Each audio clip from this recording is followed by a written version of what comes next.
The following is a production of DallasCowboys.com and the Dallas Cowboys Football Club. How about them Cowboys?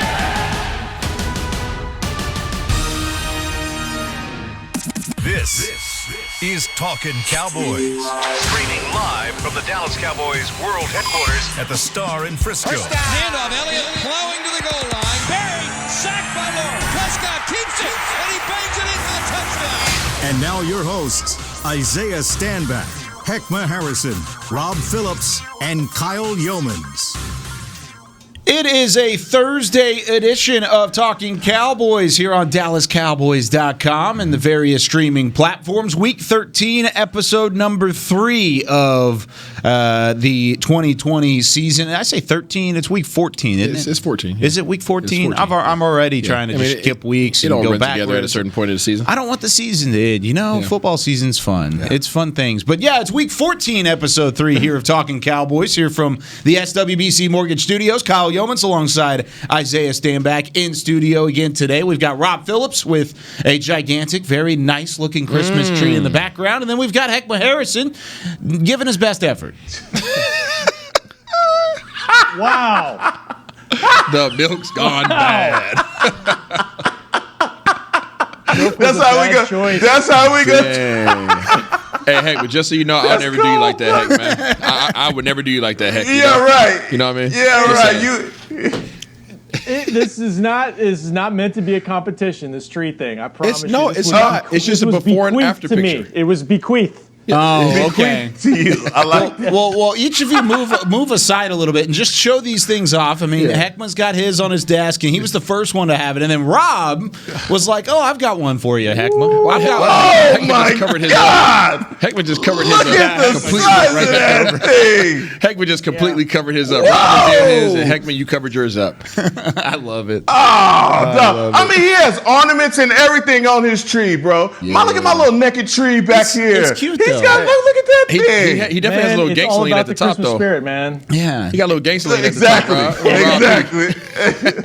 Oh, well, that's how we're going to start talking Cowboys today, just by a little comparison between Heckma and Rob. Always fun. But the Cowboys were back out on the practice field yesterday. They will be back out there today, following pretty much right when we're done with this show. They'll take the field and get back out here at the Star in Frisco. But there was an injury report yesterday, and I just kind of wanted to point this out. Yesterday during the show, I mentioned I wouldn't be surprised if Ezekiel Elliott was on that injury report. Well, he ended up being on the injury report with a bit of a lingering calf issue. Is that what it was, Rob? And were there any other injuries that stuck out to you off of yesterday's practice? Yeah, it's a calf for Zeke coming out of the game, and the other 3 players on the report are related to past injuries. Anthony Brown with ribs. Limited, would have been limited had they practiced. Zeke would have been limited if they had practiced. So the report was an estimation. Cam Irving would not have practiced, and Donovan Wilson would not have either. So that's a pretty clean injury report. Although with a short week, Nostradamus Kyle, I don't know what Zeke's status is going to be. Because how much work are they really going to get in? They'll probably have a normal practice maybe Friday, but it's kind of that Thanksgiving week where they're just going to try to manage him and see if he can go. Heck, is that really a big issue this week if Zeke's not available? I know recently we've talked about the lack of production, and we've talked about really just Zeke not being Zeke in 2020, but how worried does that make you feel against a very winnable Cincinnati team coming up this weekend if Zeke's not on the field? Now, I want to go to what P said about you being Nostradamus, because yesterday when you called that out, I mean, it came out of left field, really, when you said it. So I think you're really kind of Martha Stewarting the show right now with insider information. So it's cool. We're gonna let that slide. But it does worry. It does worry you a little bit. Yeah, of course. I got you, Birdie. But I'm a little worried about that injury. Obviously hope it's okay. In a game like this and where the season is going for the Dallas Cowboys, look, man, may want to get an opportunity to see some other guys if Zeke cannot go. So look, it's the most 2020 thing that continues to happen is, we get these freak injuries. Guys show up on the injury report that you didn't think that was anything wrong with him. And Zeke is just another guy in that long line of Cowboys that are injured. Gosh. Yeah, I think he'll be all right. I mean, whatever he has going on, I think it's probably relatively minor.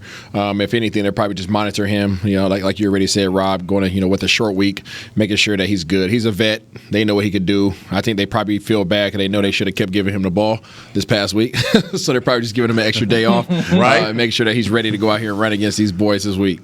So with all that being said, I know a lot of fans out there are looking at this as maybe even a premature tank move. I mean, sitting your veteran guys, and I'm not even just talking about Zeke, but I mean even some of these corners. Anthony Brown, he's been dealing with that issue kind of on and off all year long, and now he's back on the injury report. Then you talk about Donovan Wilson, a guy who's been an up-and-comer. I don't necessarily think he's one of those guys that you would sit out even if you were trying to tank because you want as many reps for Donovan Wilson as possible. But could you see this as a potential move with Zeke sitting him down for at least a couple weeks of the rest of the season and getting him ready for 2021 a little bit early? I would call it a strategic move if that is what they're doing. I wouldn't call it a tank move.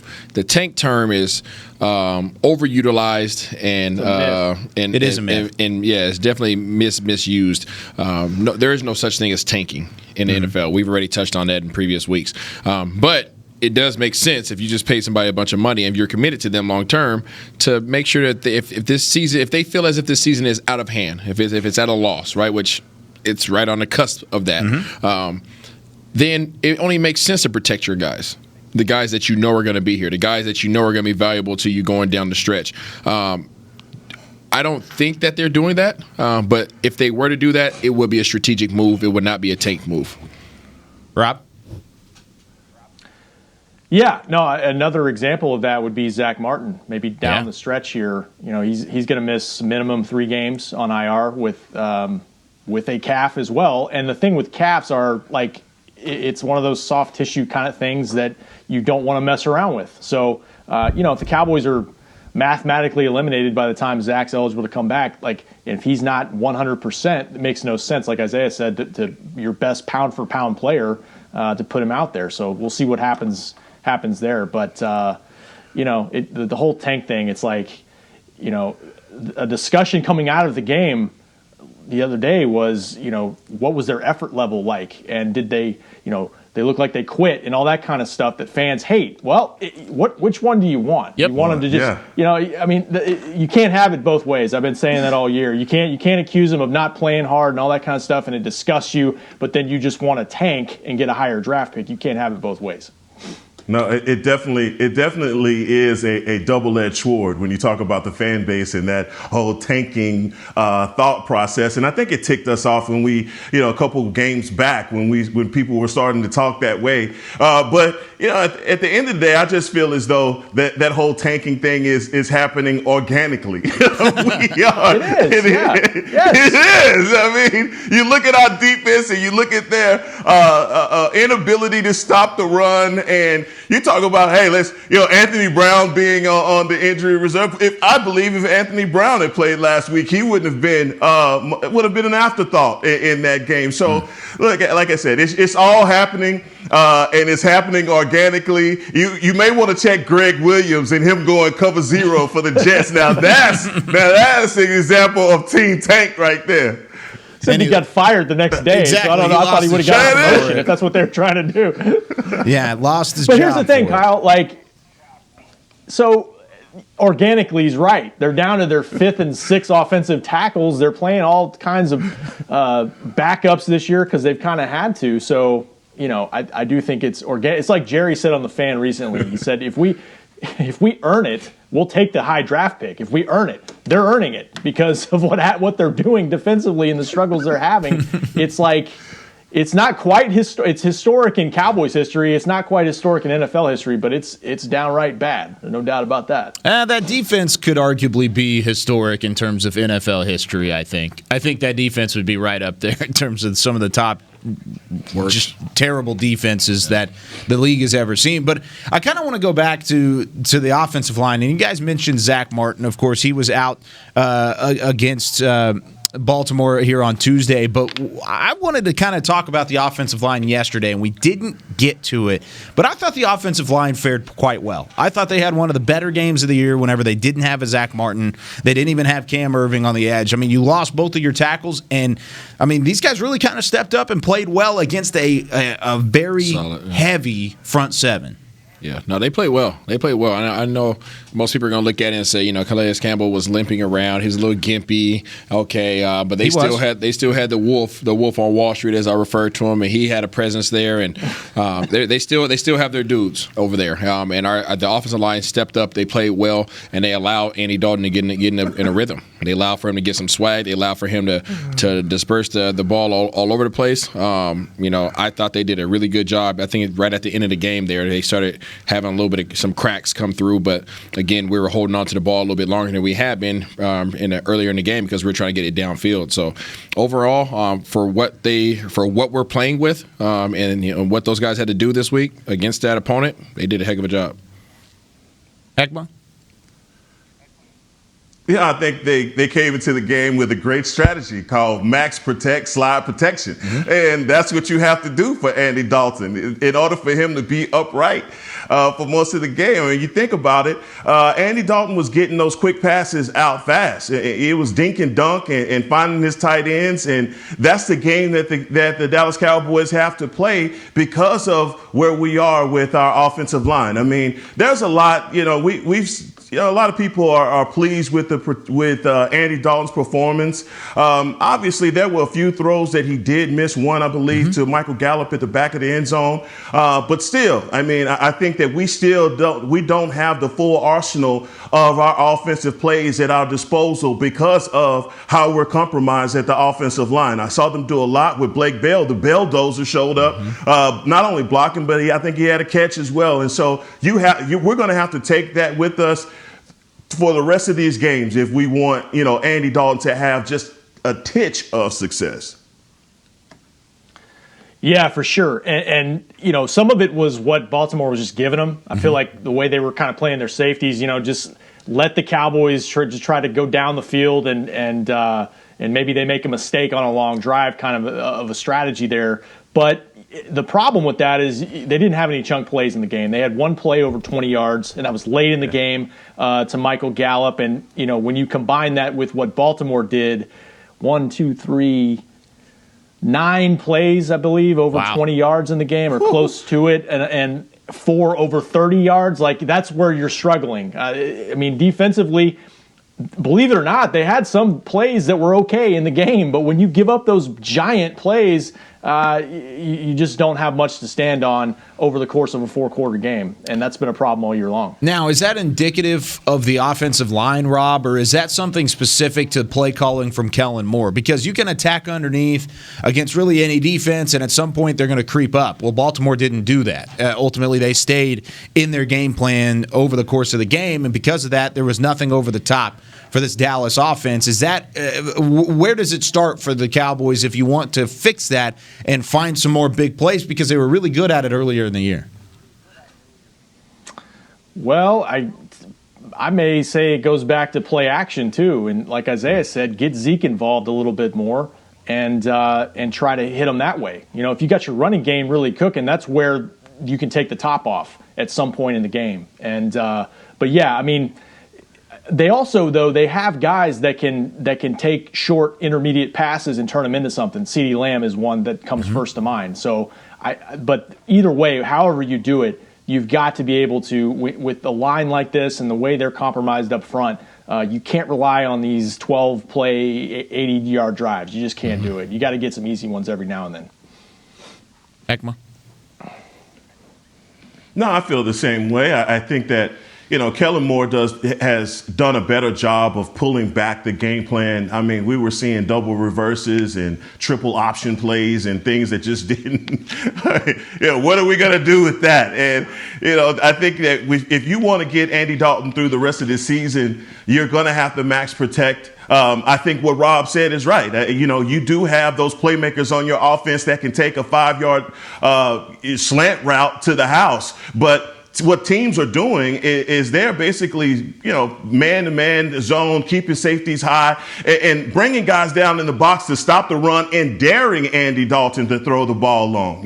So I think that's what Baltimore's strength was against us, because they had so many good. Their defensive backs are great guys, and they just didn't have the pass rush either. And I think when you talk about Wolf and Calais Campbell and what they did in pushing the pocket, still the offensive line has some success with just, getting a hat on the hat and big on big. And so I think you progressed in that. And I think you can take that, especially if you're not going to get Irvin or Zach Martin back, that gives you some positive as far as your running game going into the Cincinnati. Yep, I agree. I don't really have much else to add to that. Those guys said it. O-line played well. Andy Dalton got the ball out. We talked about CD in the pregame show, and CD got the ball early and often, right? I think he ended up having 6 catches or so. But to what you just said, heck, Baltimore was they're playing soft in the secondary side of things, keeping everything in front of them, because they knew that we couldn't beat them over the top, but they weren't going to have time to do so. We ran the ball well, which is what you expect to do versus a heavy, too high safety team, and we just got away from the run. Yep. Zeke was running like Zeke, and unfortunately, we decided to not go back to him. I thought we moved the ball pretty doggone well. We just didn't score enough points.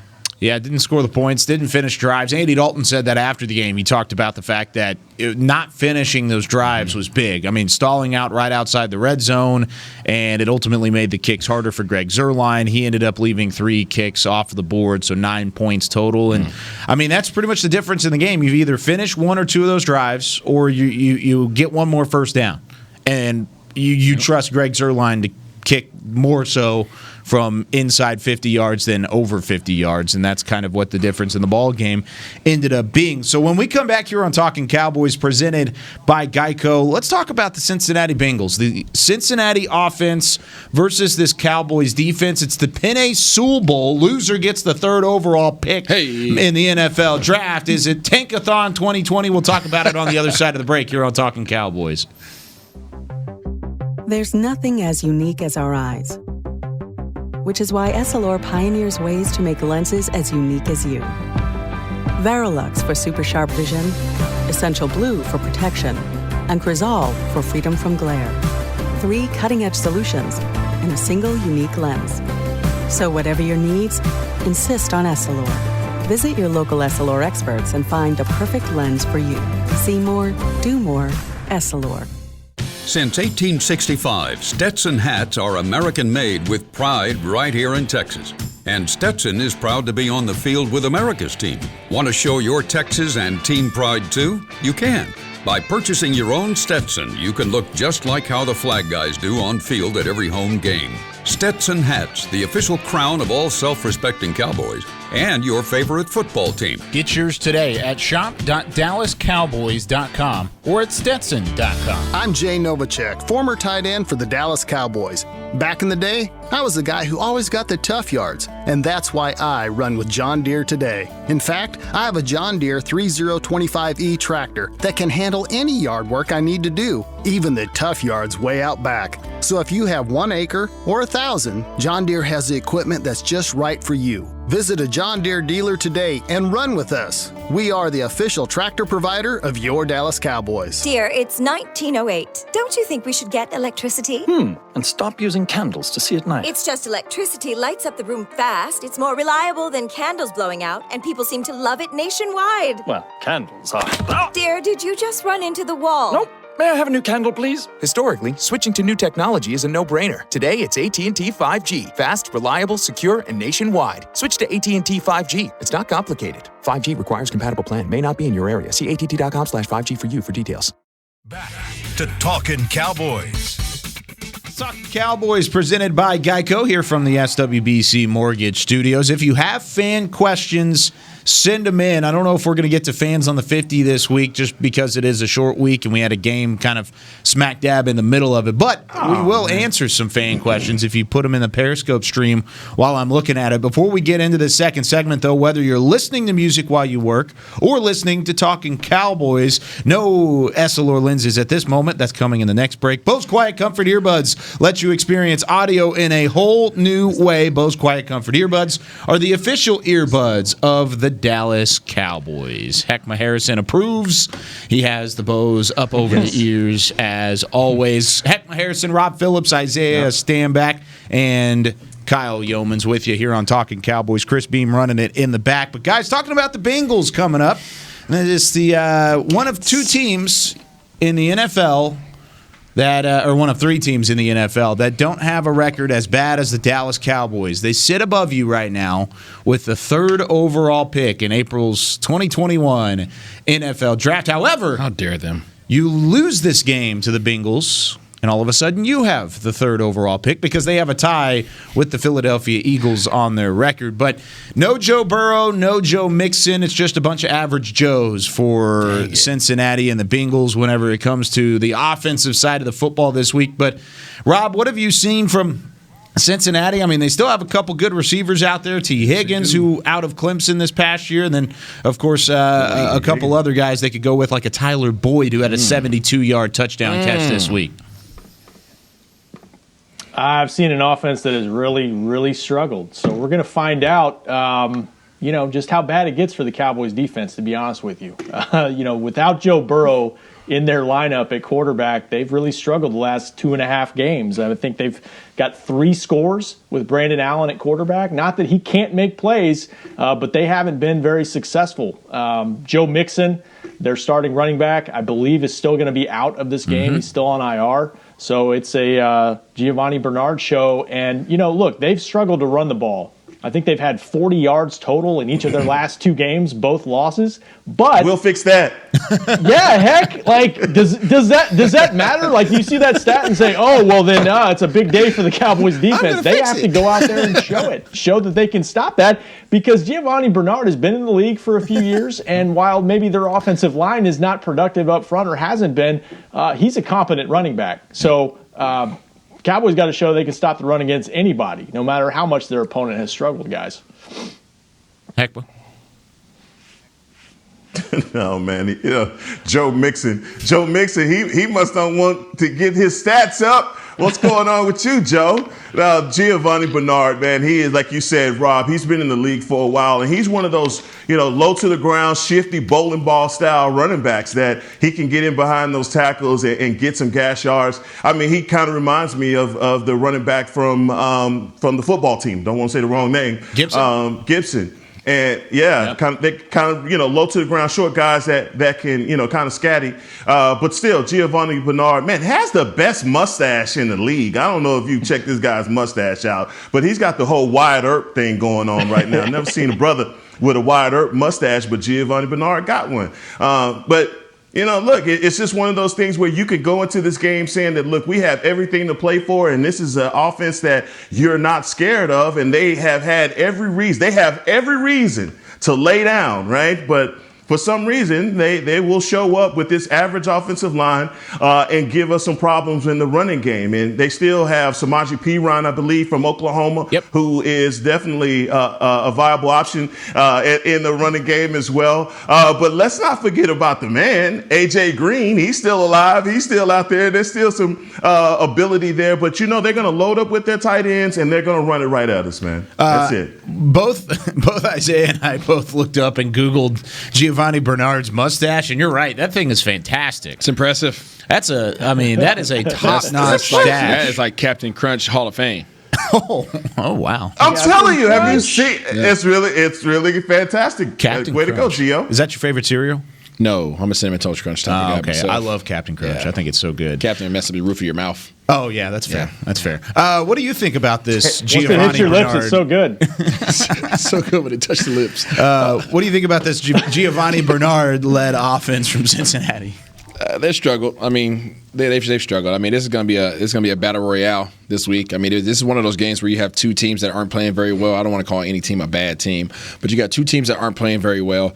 And when that collides, when you have those two masses colliding, usually one comes out looking like a superstar. Right, usually one comes out looking like a superstar and the other one comes out looking like Pepe Le Pew. So we are going to find out which one comes out looking like Pepe Le Pew. And I'm hopeful that it won't be the Cowboys because these dudes have some weapons, but so do we. Right, so we're going to see which team shows up. We're going to see which offensive coordinator brings the best game plan, and let's get ready to rumble. Yeah, well, and I think one of the game plans of Cincinnati is to do a couple. How about 3 words here? Run the ball. And they've had some success whenever Giovanni Bernard runs the football. This is a part of the Big Facts article that'll be out later today on DallasCowboys.com. But the Bengals, throughout Bernard's career, are 11-1-1 when Bernard gets 15 carries or more. So if he's able to get the rock and they feed him the rock, that is a team that has a lot of success. And against the Cowboys, Rob, that's what they're going to do because why would you do anything else? Why would you challenge Allen? Why would you challenge to try and get outside or back behind this defense? Because you know even a veteran running back is going to have some success against this run defense.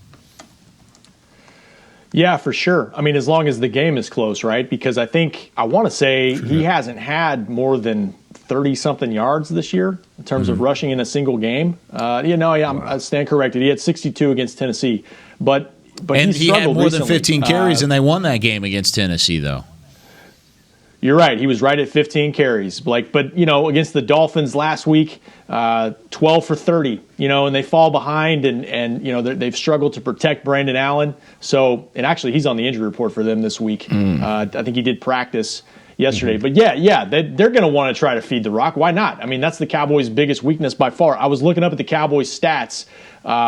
Historically, I mentioned historically earlier in the show, they are on pace for the worst run defense in team history. They're on pace to give up 2,685 yards. That would surpass the 2000 Cowboys' 2,636 yards in 2000. The other 2 years were the top 3 currently years of worst run defenses historically. 2000 when they went 5-11, one of 3 straight years of 5-11. 1960, first year in team history where they were expansion bad.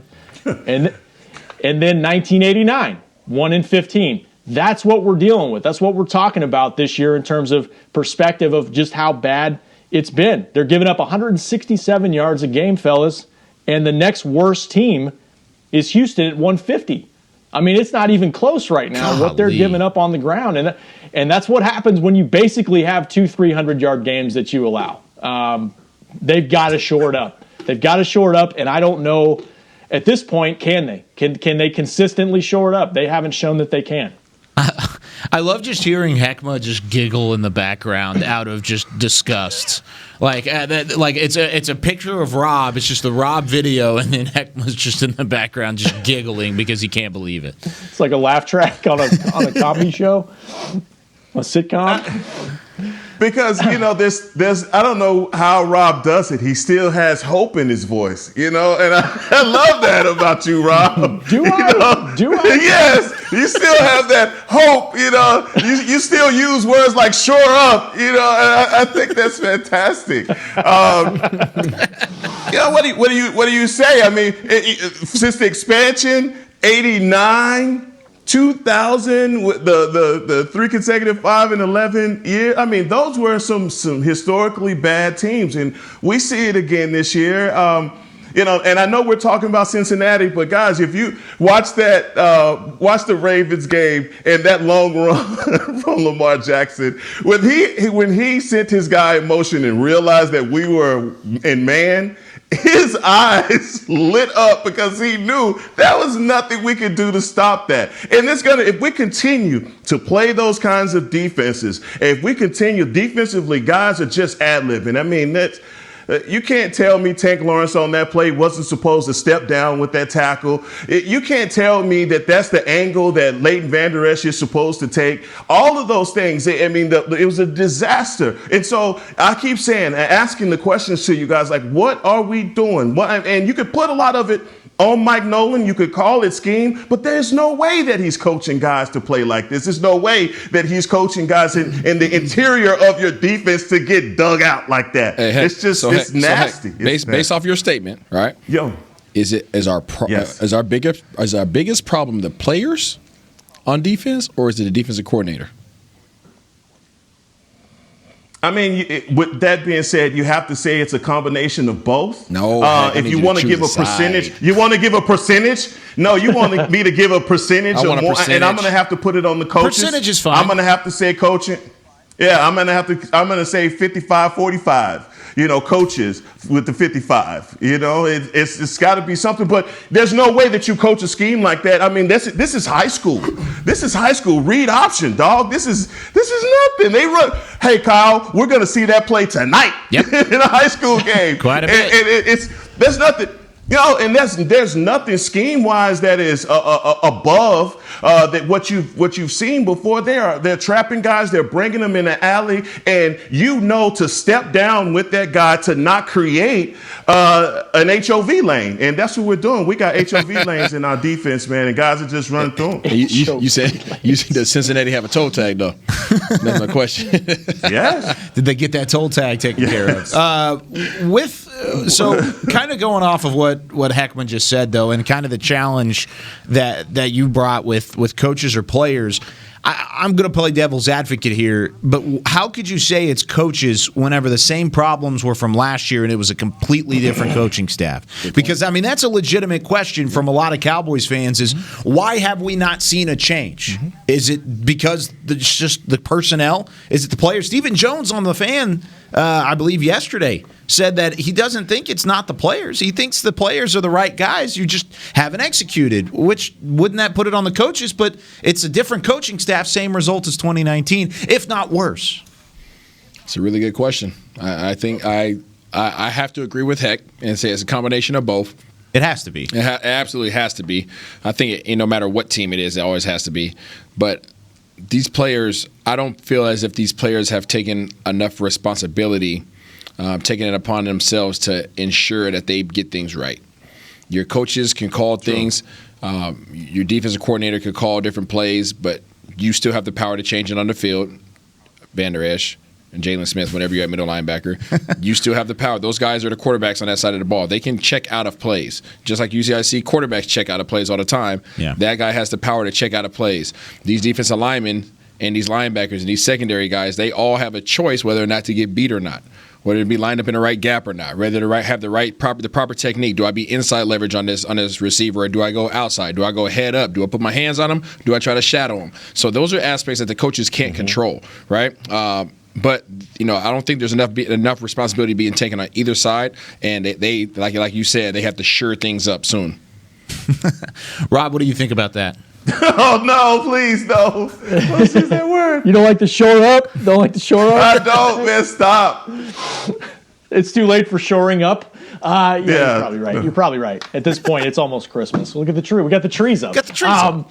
Yeah, no, I think Steven's point is well made in that it is a lot of the same players from last year. I would say, though, we've touched on this before, there were issues last year with gap discipline and gap control and kind of freelancing and those things, and they gave up some big yardage in terms of rushing last year. It's just gotten historically bad this year. So I don't think you can put it all on the players. You got to figure out why the new scheme or whatever you're asking players to do, why they're not responding to it. I mean, that does fall on coaching to a certain extent. It has to. So. But one of you guys mentioned, I think Heck, you mentioned the early touchdown from Lamar Jackson. Mike McCarthy said that was a good look. They were in the right defense there. But I think you also can argue, like you said, there have been situations where they kind of stubbornly stay in their sub packages when they're facing power running team or a 2 tight end set, and they're kind of overmatched in terms of personnel. So I think you got to look at that stuff too. It's I'm with Heck, man. It's never one thing, and they've really got to figure this out. If it's not this season, then they got to get in the off season and see how can we get better at this, because you're going on a couple years of this, honestly, where when they struggle to stop the run, they're in big trouble. Man, there's so many holes to fill this offseason when you talk about that defense and the secondary and the contracts, who you're bringing back, who you're not bringing back. I mean, you're going to have to go out and find like 6 starters. I mean, if we're being real, yeah. I mean, you're going to have to go out and find guys to come in and immediately make an impact on that defense, because I think the offense is going to be just fine in 2021. I really do. And we're going to talk about that offense when we come back on the other side of the break. Continuing on here on Talkin Cowboys, presented by Geico. We're back with a tasty treat that's sweeping airwaves and taste buds. It's new Dr. Pepper and Cream Soda. Let's take a listen. Dr. Pepper and Cream Soda's here. A new combo that's music to my ears, okay. Let's play. Cream Soda and Dr. Pepper time. Pour it in a glass of ice. Music to my ears and mouth. New Dr. Pepper and Cream Soda. A delicious duet. There's nothing as unique as our eyes, which is why Essilor pioneers ways to make lenses as unique as you. Verilux for super sharp vision, Essential Blue for protection, and Crizal for freedom from glare. 3 cutting-edge solutions in a single unique lens. So whatever your needs, insist on Essilor. Visit your local Essilor experts and find the perfect lens for you. See more, do more, Essilor. The Cowboys way, where 16 Hall of Famers and 5 championships shows us what success looks like. Where turkey is always the second best part of Thanksgiving Day. Where we are all defined by one single thing, the star. Where we as fans know it's our job to keep the tradition going. Bank of America is proud to be the official bank of the Dallas Cowboys and to support the quest of living life the Cowboys way. Copyright 2020, Bank of America Corporation. Dear, it's 1908. Don't you think we should get electricity? And stop using candles to see at night. It's just electricity lights up the room fast. It's more reliable than candles blowing out, and people seem to love it nationwide. Well, candles are... Dear, did you just run into the wall? Nope. May I have a new candle, please? Historically, switching to new technology is a no-brainer. Today, it's AT&T 5G. Fast, reliable, secure, and nationwide. Switch to AT&T 5G. It's not complicated. 5G requires compatible plan. May not be in your area. See att.com/5G for you for details. Back to Talkin Cowboys. It's the final segment here of Talkin Cowboys on this Cowboys Thursday. Isaiah, are you ready? I stay ready. Are you ready? Presented by Geico, by the way, Talkin Cowboys. Whether you're watching from home or you're cheering in the stands, with Essilor lenses, you'll see every exciting play. Book an appointment at your local Essilor experts and find the perfect Essilor lens for you. See more, do more, Essilor. Our friends over at Essilor doing a fantastic job all year long and sponsoring us here on Talkin Cowboys. We cannot thank them enough and cannot thank you enough for just bringing out the goggles. I mean, I definitely had on my Essilors when I projected the 34-17 loss, and then you apparently had on Essilors when you projected Ezekiel Elliott coming up on an injury report. And Rob had his Essilors on when he was picking out the Christmas tree, and Heckman did not have the Essilors on. Dang it. Whenever he was picking out the Christmas tree. How dare you go against our sponsor? There it is again. You need some. You guys are pathetic. Don't dog my tree, okay? It's a good tree. Do not dog my tree. It's a good tree. I like your tree. I think it's fantastic. I just want to see what you come back with on Monday. Just have the big old tree take in up the whole screen. It's going to be like the Griswold tree. Yeah, and you know I'm coming back Monday. Should be fun. Heckman Harrison, Rob Phillips, Isaiah Stanback. I'm Kyle Yeomans. Final segment here, and I mentioned the offense and how they're going to fare against Cincinnati. And we'll talk about it more tomorrow. But let's talk about Andy Dalton a little bit here, because we talked earlier, Isaiah mentioned how Andy Dalton kind of found a bit of a rhythm. He was able to manage the game quite well, threw it to 8 different receivers in the ball game, all of which had a reception in the first half of it. But whenever it comes to finding all four quarters, I don't know if we've necessarily seen that from both Andy Dalton and our offensive coordinator, Kellen Moore, because like we talked about, they kind of went away from the run game. But now that you're going up against a team that seemingly has an inferior defense and has not had as much success on the defensive side of the football, Isaiah, do you feel like there's a chance and there's a little bit more confidence here for this offense moving into the week against Cincy? I think Andy Dalton's going into this game trying to have the game of his life. I mean, it's against his team. It's against his former team. I mean, so if you can imagine somebody leaving a team, leaving an organization that wanted to replace you, they drafted a number 1 pick to get you up out of there, I'm going out and I'm showing my tail off. Right, and I think we saw a little bit of that swag this past week, and I can only imagine his mindset right now going back to Cincinnati. This might be the best Andy Dalton we've ever seen, potentially, against a bad defense, against his old organization that he spent his whole career with. So I'm expecting amazing things from him, and I think the continuity between him and the receivers, I think we saw that this past week on display. Starting to happen. So if our offensive line can protect, which I don't see any reason why they can't, because Cincinnati's best defensive lineman, Geno's not doing a doggone thing seemingly, I think we'll be all right. Rob? Yeah, for sure. That's the first thing. Andy, he's such a nice guy, and he he's never going to give you an explosive soundbite, and he didn't. But he was asked about, after the Ravens game, he was asked about going back to Cincinnati, and he said, "I knew this one was on the schedule." So I mean, that's for Andy, that's probably the closest thing you'll ever hear of I had this thing circled, because I'm sure he did. Like Isaiah said, I mean, he was their franchise for almost 10 years.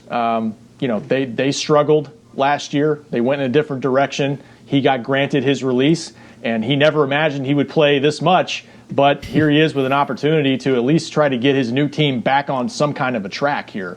And I think he's building. That was his best performance of the season. I really think that it didn't translate to points, obviously, enough points. But he just looks like he's in a better rhythm with his wide receivers. And if they can give him protection, and like you guys said, I mean, if you can try to establish some balance here, I think he's got a chance to really show out against his old team. Yep.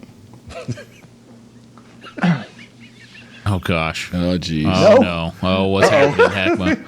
Oh no. Okay, guys. So Andy. What are you laughing at? I just Andy drove the bus. Andy drove the bus last year for Cincinnati to a number 1 draft pick, right?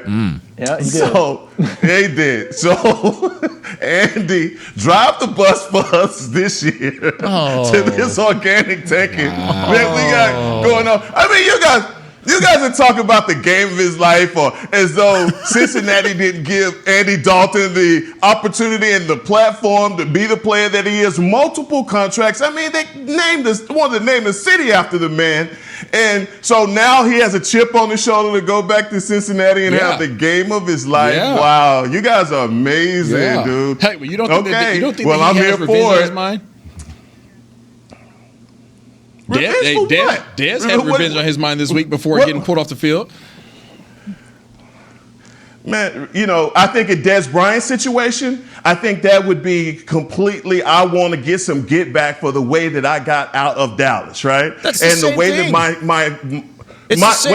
my career, how my career is going. But if you're the franchise, you're the face of the franchise for 10 years, and the writing is on the wall that your career and you are not the quarterback that you were. And oh, by the way, you lead us to the number 1 pick in a year that you were not hurt or anything like that. You were benched for come on, man. I mean, I get it. We need something to talk about. Revenge is key. Andy's going back to Cincinnati, and he's going to have the game of his life. Let me ask you this question: Does Andy Dalton throw for 300 yards and 3 touchdowns this game? No. I'll beg to differ. I feel like we have a friendly little bet coming on here on Talkin Cowboys. What are we saying? Wager in here. Friendly bets. How about we wage a tree? Oh. If he doesn't get 300 yards, if he doesn't get 300 yards and 3 touchdowns, I will buy you a tree, Heckma, to put in your back behind you in your backdrop. How big of a tree are we talking? Are we talking, I'm talking like about a 4.5 foot? I'm talking about a tree that will cover up his Bo's quiet comforts. Okay, that's how big of a tree. I don't think Bo's would like that, but listen. I appreciate that because that's going to put me in the Chris Beam stratosphere that have a Christmas tree in every room. So, give me a big tree. I can't wait to get my tree. Well, so I'll have it sitting right there. You a tree for your background if he loses, though? No. What would if he loses? Because we could put a tree in your background too, and we would all have the festive spirit in the room. I don't know. Just rub it into X. Can we ask the fans? Yeah, what it should be? Can we ask the fans right now? Yeah, no, it's a tree.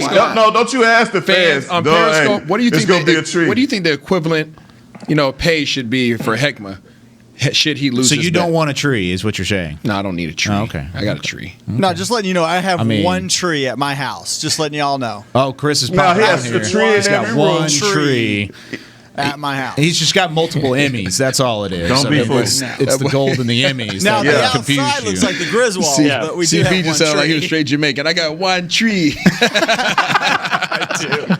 Okay, so here's the bet, and this isn't finalized yet. It will be finalized tomorrow. So if Andy Dalton throws for at least 300 yards and 3 touchdowns, Isaiah will get something from Heckma. The fans get to decide this. Mm-hmm. So the fans are going to say something, and we're going to kind of tweet at us at I am Standback, Rob Phillips 3. We got Heckma _Harrison and Kyle _ Yeomans. So he does look a little bit nervous. So fans, tell us what Heckma would have to get Isaiah. What Heckma would have to get Isaiah, and then if Isaiah loses the bet and Andy Dalton goes underneath 300 yards and 3 touchdowns, you've got to buy Heckma a tree, a big time tree, big old tree, Yeah, you won't even need your SLRs to see this dog tree. Oh my goodness, that's saying something. That's a tough bet. I can't wait to get my tree. What do you think, Rob? What's your take tree. on it, Rob? I know you're not a part of this bet, but what's your take on this?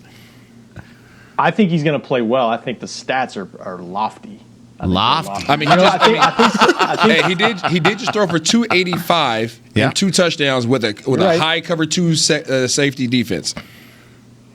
You're right. Although I will say Cincinnati has given up 20, 19, and 19 in the last 3 games. Now they've lost them all. Because they can't score any points offensively, but they've been a little stingy. I'm very interested to see I am how too. this works out. I think this is a good bet because it's going to take a good amount from Andy Dalton. Like it's going to have to take a good game from Andy Dalton for Isaiah to win this bet, but it's possible because it's Cincinnati, and like he said, like there's a little bit of revenge on the mind, even though Heckma doesn't believe in that sort of thing, but. It's definitely. I think this is a good bet. I like this. I like this a lot.